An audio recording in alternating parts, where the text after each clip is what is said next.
What is going on, guys? Welcome back to the channel, and today, as the very last video on the channel for 2021, I wanted to go through a bunch of stuff that I think needs to change or at least improve heading into the next year for Battlefield 2042. Obviously, the launch for this game has definitely not been the best launch by any means. Personally, I have been enjoying my time with the game, but it is fair to say that this definitely has not been the best launch for a game that I've ever seen. It's had plenty of issues and it has had plenty of backlash from the community as well, and although it can still be turned around, I think they have a lot of work cut out for them, and they really do need to earn back the trust of the player base in order to get the game to where it needs to be and essentially continue to grow the franchise. Before we get into it, if you guys are new to the channel, then be sure to subscribe and to turn on those notifications. But with that out of the way, let's get stuck right into it. So in front of me, I've got a list of the most important aspects of this game that I think need to either be improved, changed, or essentially additions that they need to add to the game in order to get it to where it needs to be. Now, I could probably go on for hours about elements that they need to change and fix and add to the game, but I've essentially singled out some of the biggest elements of the game. Obviously, there's going to be a lot of other smaller stuff like bug fixes and all that kind of thing, but today I'm essentially going to be talking about the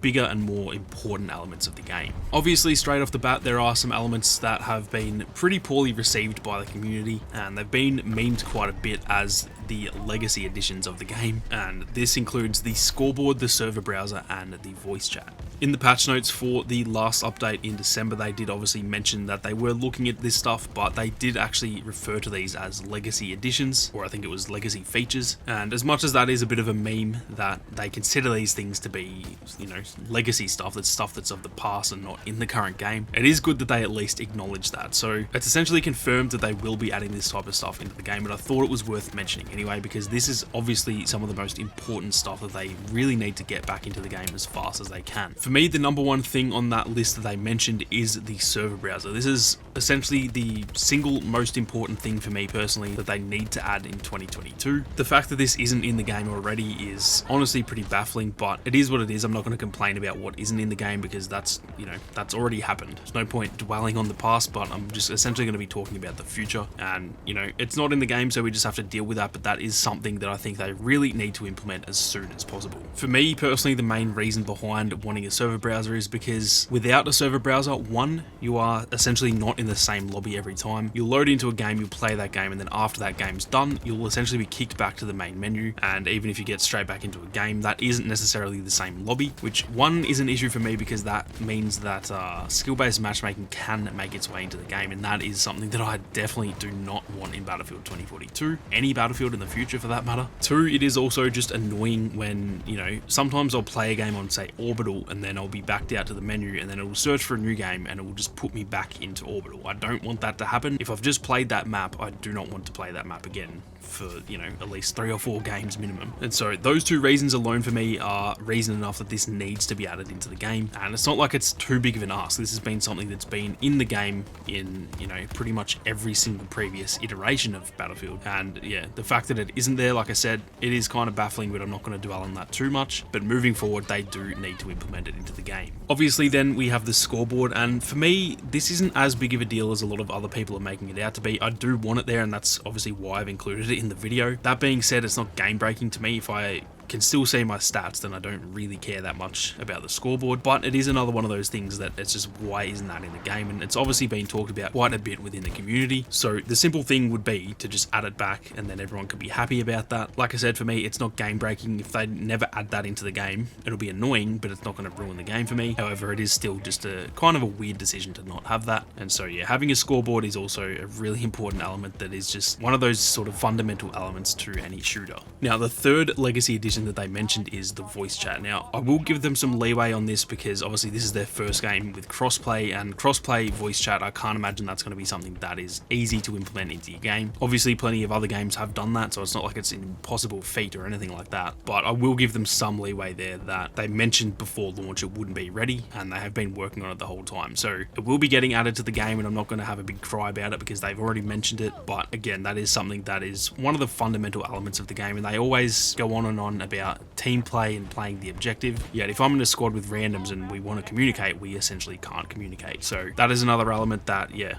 kind of baffling that it wasn't there at launch, but I will give some leeway on that one because they essentially mentioned that before the game came out. Now, moving on from those legacy features that they talked about, the next thing for me is actually to do with the modes in All Out Warfare. At the launch of the game, we obviously only had 128 player Breakthrough and 128 player Conquest, and obviously if you're on previous gen, it was just 64 for both Breakthrough and Conquest. But that is essentially 2 game modes in your main element of the game, and to me that is just simply not good enough. Now, for the last few weeks, we have had the 64 player modes in the next gen version as well. So we've had the option for 128 players and 64 players as well. Everyone in the community that I've seen, they are all saying that 64 players is better, and I would tend to agree. I do enjoy the 128 player lobbies, but you cannot deny that 64 players not only tends to play better, but it is also running a lot better on most people's PCs and consoles. And so for me, one of the main elements that they need to do next year, which I already made a whole ass video on this, is that they do need to make those 64 player modes permanent modes in All Out Warfare. They don't need to replace 128 players because I do think that still has a place in Battlefield 2042, but I would argue 64 players has more of a place in 2042, so they definitely don't need to replace it, but they just need to add those in as permanent game modes. On top of 64 player Breakthrough and Conquest, I do think that Rush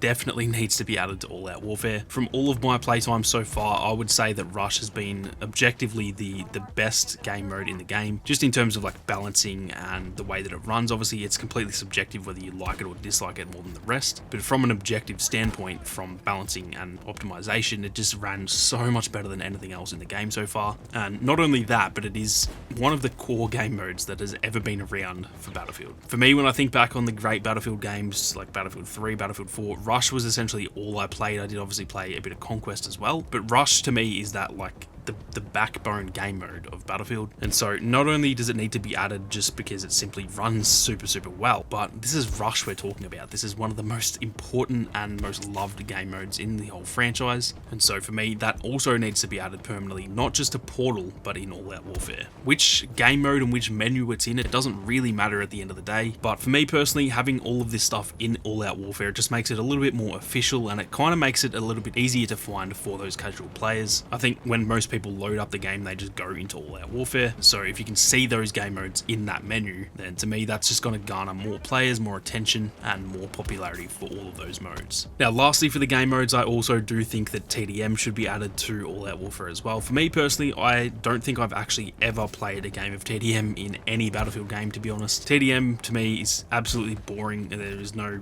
point to it, but it is one of the most played game modes across any shooter out there, and just for the same reasons that I've mentioned with the 64 player modes and Rush, I really do think this needs to be added to All Out Warfare. Now, another really important thing for me, which I won't go on about too much because I do actually have a whole video on this as well, is somehow adding persistent servers for Portal. Battlefield Portal is one of the most insane things that I've ever seen done in a video game, or at least the idea for it is anyway, but the execution for me personally is a little bit off at the moment, because as great as it might be that you can make whatever game mode you want, if you have to sit there for 10, 20, 30 minutes waiting for people to join the lobby, that is a fundamental issue with the mode. Like I said, I'm not going to go on about this because I've got a whole video. If you want to go and check that out, then I'll explain all of the reasons why I think this is important. But yeah, some sort of persistent servers, better yet, especially adding rental servers, I think that would be absolutely huge for Portal, and not just in 2022, but honestly for the entire future of not only this game, but the franchise in general, because Portal has the potential to be the next Battlefield 4 where it's played in 10 years from now, but without rental servers, to me personally, I cannot see that happening. So persistent servers or rental servers or something like that for Portal is one of the main things I need to do. Now, another thing on the list is a pretty obvious one, to be honest, but that is to do with the performance and just improving the overall performance of the game. Now, for me personally, I've been playing on the Series X most of the time, and I've played a little bit on the PC as well, and my own performance for the game has been fine, to be honest. I haven't really run into too many issues. Certain maps, like for example Manifest, that does tend to run a little bit slower. It seems like it's running at say 45 to 50 frames a second on the Series X, whereas every other map is essentially in 4K 60. But other than that, my performance has actually not been too bad, but that's just my experience, and a lot of other people out there cannot say the same. And especially for people who have paid $3,000, $4,000, $5,000 for a PC and all the parts for it, and then they're getting 40, 50, 60 frames a second. That is just simply not good enough. And just like I said earlier, I will give them some level of leeway here, because this is a game that has such a huge scale that it was obviously going to run not quite as well as previous games have run. So there's some level of like understanding as to why that's happened, but that doesn't mean that they don't need to keep working on that and improve it. So that's a pretty obvious one, but I think the performance really does need improving. But again, they have already mentioned that they're going to be fixing that, and as long as they put in the work and get that done, then it's still disappointing that it wasn't, you know, optimized at launch. But all they can do from here on out is make sure that it is a lot better optimized. So that is something they definitely need to focus on. Now, the last thing on this list is probably a bit of a random one, but this is something that I've seen done with previous games, and that is essentially a marketing push once the game is in the place it needs to be. For those of you guys who don't know, I come from the Battlefront 2 community. That's where I started on YouTube on my main channel, and that game did have a very similar launch to 2042, not for the same reasons. It had its own issues and own reasons why it didn't launch very well, but once they got the game to where it needed to be, and then they were in the spot where they were actually adding the content that we all wanted them to add, they in a way almost relaunched the game. They did a huge marketing push. They released this awesome Geonosis trailer. They essentially showed the fans that, look, we messed up with the launch, but the game is where it should have been at launch now, and this is what you can expect moving forward. And that was an absolutely huge turning point for the game, and it really kickstarted the resurgence of that game and essentially turned that game around on its own. Without that Geonosis trailer, that game honestly would not be where it is. And so the same sort of thing for me personally needs to happen for 2042. Once the game is where it needs to be and they've got some, you know, really exciting content on the way, whether that's even something like a battle royale that's been rumored,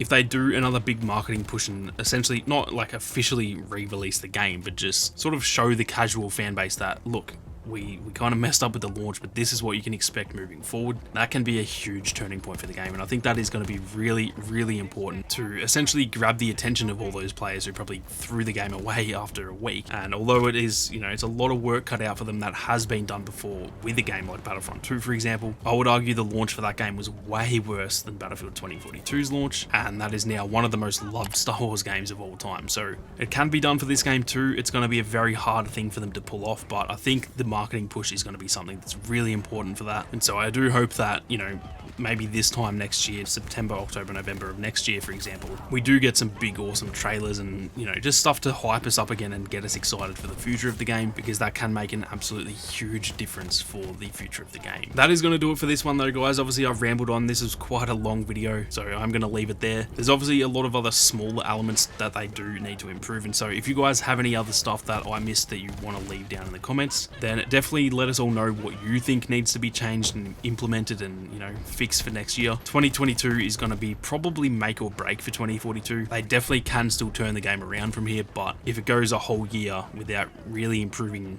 to the point where it's essentially fixed, then I don't think it can really come back from that. So this coming year is going to be definitely make or break for the game, and so yeah, definitely let us know down in the comments what you guys think they need to fix. If you enjoyed the video, then be sure to leave a like down below, and if you are new to the channel, then be sure to subscribe and turn on those notifications so you don't miss out on any Battlefield 2042 content. If you guys want to support the content that I make here on YouTube, then consider becoming a channel member. But with that being said, thank you all very much for watching. You guys have a great day and a happy new year as well, and I will catch you guys in 2022.